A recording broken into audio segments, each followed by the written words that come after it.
Мен сені жаттап алдым. Жастығымның астына қойып ұйықтайтын ойларымдай, көбейту кестесіндей, әнұрандай, сүйікті әннің сөзіндей айғайлап айтатын, сыбырлап айтатын дұғамдай. Сонда да мен үшін тым азсың.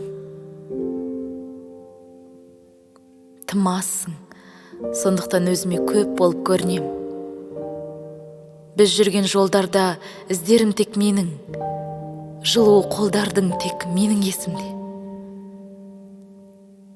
Түс болып оралшы, оралшы түсіме.